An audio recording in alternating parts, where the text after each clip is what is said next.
आज हम लोग बात करने वाले हैं सरकारी नौकरी के ऊपर। आजकल जिस तरीके से जॉब को लेकर के कोई श्योरिटी नहीं रही है और इस कारण से लोग जॉब में श्योरिटी चाहते हैं और वो सरकारी नौकरी की तलाश में घूमते रहते हैं। तो आज हम लोग सबसे पहले तो इस बात का डिस्कशन करेंगे कि सरकारी नौकरी नॉर्मल हमको मिलती कहाँ से। देश के अंदर दो प्रतिष्ठित संस्थान हैं जो भारत के अंदर लोगों को सरकारी नौकरी दिलाने का कार्य करते हैं। इसमें हमारा एक एसएससी कमीशन आयोग है और दूसरा यूपीएससी आयोग है।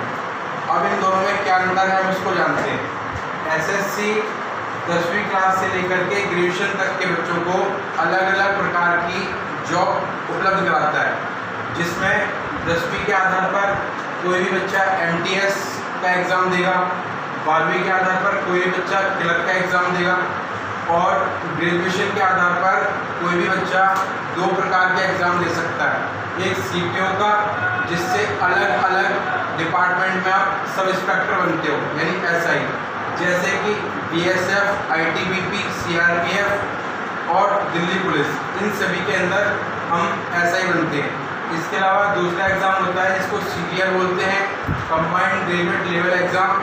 इसमें 20 से 24 सेवाओं के लिए एग्ज़ाम लिए जाते हैं, जिसमें अलग अलग डिपार्टमेंट में जो कैंडिडेट है वो आगे चल करके इंस्पेक्टर बनता है। तो एसएससी काफ़ी फेमस कमीशन रहेगा और यह टाइम टू टाइम प्रत्येक वर्ष में अलग अलग परीक्षाओं के लिए एग्ज़ाम कराता है। इसके साथ साथ एक दूसरा आयोग है यूपीएससी। यह भारत सरकार का काफ़ी पॉपुलर आयोग है और भारत सरकार में जितने भी ए ग्रेड के ऑफिसर बनते हैं वह सभी यूपीएससी आयोग के द्वारा कराई गई परीक्षाओं के माध्यम से ही बनाए जाते हैं।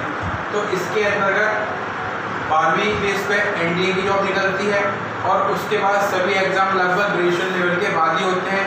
आफ्टर ग्रेजुएशन आप इन एग्ज़ाम को दे सकते हैं, जिसमें सबसे फेमस है सीडीएस, जो कि अलग अलग सेनाओं में आपको लेफ्टिनेंट बनाता है, जैसे कि आर्मी, नेवी और एयरफोर्स। इसके अलावा आईएएस आईपीएस के एग्ज़ाम होते हैं जिसको सिविल सर्विस एग्ज़ाम कहा जाता है।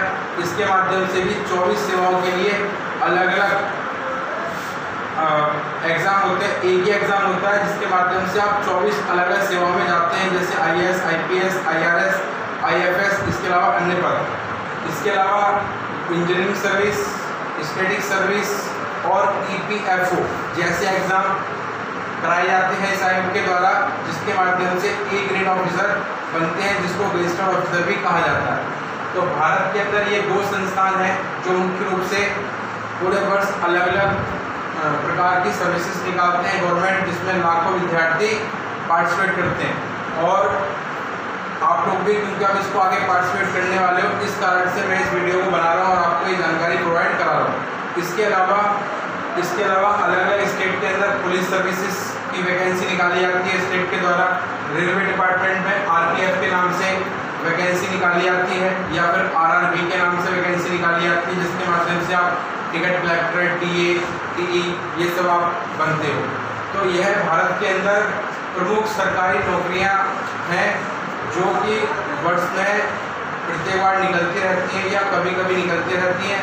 इसके अलावा अन्य प्रकार की वैकेंसी भी है, लेकिन अगर कोई भी कैंडिडेट सर्विसेज कर रहा है तो ऐसी स्थिति में उसको यह चाहिए कि वह उसको क्लियरिटी के साथ इन पे अपना फोकस करके उसको करे। इसके अलावा विभिन्न प्रकार की जो परीक्षाएं होती हैं उसका एग्ज़ाम पैटर्न क्या होता है। तो अगर हम एग्ज़ाम पैटर्न की बात करें तो चाहे वह एसएससी के माध्यम से परीक्षाओं का आयोजन किया जाए या यूपीएससी के माध्यम से परीक्षाओं का आयोजन किया जाए, एग्ज़ाम पैटर्न लगभग सभी में एक समान रहता है और उसमें कोई परिवर्तन नहीं होता। इसमें एग्ज़ाम पैटर्न की अगर हम बात करें तो मुख्य रूप से 4 प्रकार के विषय पूछे जाते हैं इस एग्ज़ाम में। सबसे पहले जनरल स्टडी, उसके बाद सेकेंड नंबर मैथमेटिक्स, उसके बाद थर्ड नंबर रीजनिंग और फोर्थ नंबर आपका इंग्लिश। इसमें सबसे पहले अगर हम जनरल स्टडी के अंदर बात करें तो बेसिक बुक्स की यहाँ पे बात कर रहे हैं। बेसिक के अंदर सबसे पहले आपको लुसेंट की सामान्य ज्ञान की पुस्तक पढ़नी है। इसके अलावा कोई भी एक मंथली मैगजीन जो आपको पसंद हो, कोई भी एक मंथली मैगजीन जो आपको पसंद हो, जैसे कि महासागर या फिर करंट अफेयर को लोग ज़्यादा प्रीफर करते हैं। इसको आप बहुत ही अच्छी तरीके से मंथली पढ़ें, क्योंकि बहुत ही छोटी सी बुक होती है, ज़्यादा बड़ी नहीं है, 60-70 पेज के आसपास की होती है, जिसको आप पर डे आधे घंटे पढ़ें पर डे, और काफ़ी एक्साइटेड हो गए इसको पढ़ें, ताकि आपको नए नए प्रकार की जानकारियाँ समझने को मिले और इसके साथ साथ वो आपको याद भी रह सके। इसके साथ साथ मैथ्स के लिए RS अग्रवाल होती है, ये एक बेसिक बुक है। इसके अलावा यह आपको एक आधार प्रोवाइड कराती है आपको कि आप मैथमेटिक्स को कैसे सीख सकते हैं, और इसकी बार-बार प्रैक्टिस, कम से कम 2 से 3 बार प्रैक्टिस करने के बाद आप अन्य प्रकार की बुक्स का भी यूज़ कर सकते हो। लेकिन यह एक आधारित बुक है, अगर आपको SSC या फिर UPSC की प्रिपरेशन कर रहे हो तो उसके प्रारंभ के लिए। इसके अलावा रीजनिंग के लिए RK झा की बुक प्रोवाइड कराई जाती है, यही बुक अपने आप में सफिशिएंट मानी जाती है। इसके अलावा इंग्लिश के लिए SC गुप्ता की एरर फाइंडिंग बुक, और कुछ स्पेशल बुक्स होती हैं जो कि अलग अलग वर्ड्स पर आधारित होती हैं, जैसे कि सिनोनिम्स या एंटोनिम्स या फिर वन वर्ड सब्स्टिट्यूशन या एडम्स एंड फ्रेजेस, क्योंकि यह याद करने वाले शब्द होते हैं। इसके लिए अलग से एक पुस्तक पतली सी आती है, उसको लेना होता है, उसके माध्यम से उसको याद करिए। और साथ ही साथ में SC गुप्ता की जो बुक है उसको आप ज़्यादा से ज़्यादा उसको रिवाइज करें। तो इस तरीके से एक तो हमें यह बेसिक बुक्स हैं जिनको स्टडी करना होगा। अगर हमने इन बुक्स को काफ़ी अच्छी तरीके से स्टडी कर लिया विदिन 6 to 8 मंथ, तो हम 1 साल के अंदर अंदर ही सरकारी नौकरी आसानी से प्राप्त कर सकते हैं।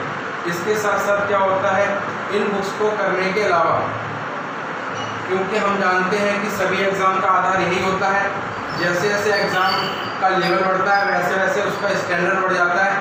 बाकी बुक्स वही रहती हैं, तरीका सबका वही रहता है, विषय सब में वही आते हैं, केवल उसका जो लेवल है वो हाई हो जाता है।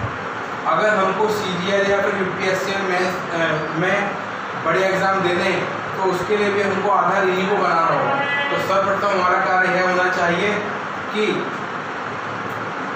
हम लोग इन बुक्स को बहुत अच्छी तरीके से तैयार करें, और इन बुक्स को तैयार करने के बाद फिर हम जिस विषय का एग्ज़ाम देने जा रहे हैं उसके एक प्रैक्टिस सेट लें, उसी विषय का एक प्रैक्टिस सेट लें। जैसे कि अगर हम MTS का एग्ज़ाम देने जा रहे हैं तो MTS का ही प्रैक्टिस सेट लें, उसको पूरा सॉल्व कर दें जिसमें 4 विषय हैं और पूरा उसको सॉल्व करें।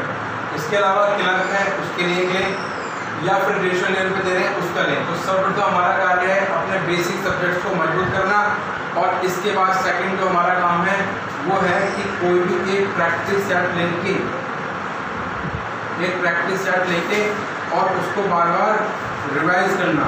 अगर हम इस तरीके से कार्य करते हैं तो विदिन 1 ईयर के अंदर आप कोई भी सरकारी नौकरी आसानी से प्राप्त कर सकते हो। लेकिन इसके लिए आपको बड़ा अभ्यास यानी प्रैक्टिस करनी होगी, और कुछ चीज़ों को याद भी रखना होगा, साथ साथ उसको टाइम टू टाइम पर रिवाइज भी करना होगा। अब मेरा क्या कार्य है?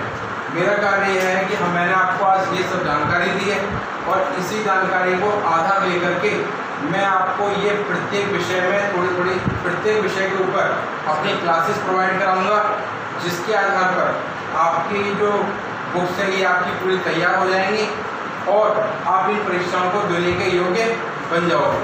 तो अगर आपको मेरी वीडियो अच्छी लगी हो तो आप लाइक करें, सब्सक्राइब करें और इसको ज़्यादा से ज़्यादा आप लोग फैलाएँ, ताकि मेरा हौसला और बढ़े और मैं आगे की कक्षाओं में आप लोगों को अलग अलग विषयों पे क्रमबद्ध तरीके से जानकारी देना शुरू करूँगा।